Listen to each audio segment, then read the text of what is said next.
But over the last week, the Democrats held the darkest and angriest and gloomiest convention in American history.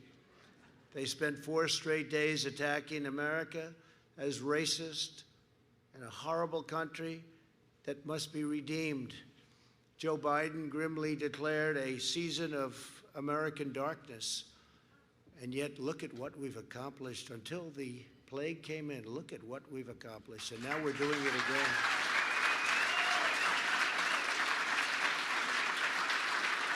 It's the most successful period of time in the history of our country, from every standard. Look what we've accomplished. And now this plague comes in, and look at the way they talk.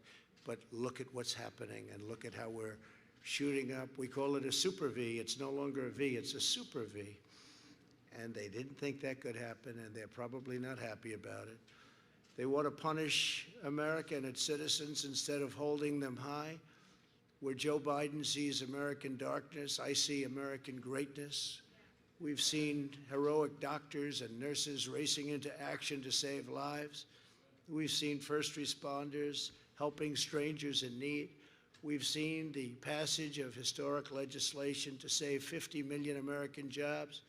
We've mobilized American industry like never before. We've built military hospitals from scratch, produced life-saving therapies, and we're on track to develop the most incredible, from a standpoint of time, record time, vaccines. We have vaccines. You'll be reading about them very soon, way, way ahead of schedule, years ahead of schedule. This would have been where we are now, phase 3 trials, clinical trials. You wouldn't have been there in 2 or 3 years if you went back to another administration.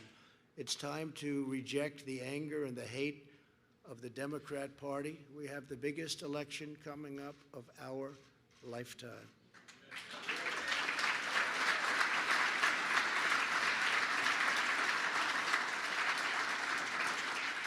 No party can lead America that spends so much time tearing down America.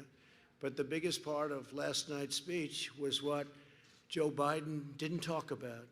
He didn't talk about law enforcement.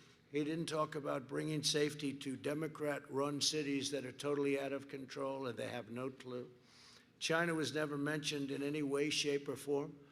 China will own our country if he gets elected. They will own our country. And we're not going to let that happen.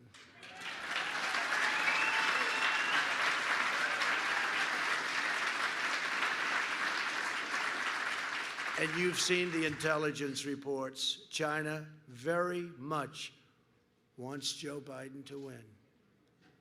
That would be very insulting if they wanted me to win. I don't think so. I don't think so. We've taken in billions and billions of dollars from China. We've given it to our farmers. We've given it to a lot. They had the worst year they've had in 67 years. We had the best year we ever had. We've demonstrated over the last 4 years the extraordinary gains that are possible when we stand strong for our beliefs, when we trust the wisdom of our founders, and when we embrace America's destiny. It's a great destiny. With your help, we carried out the largest tax and regulation cuts by far in American history. And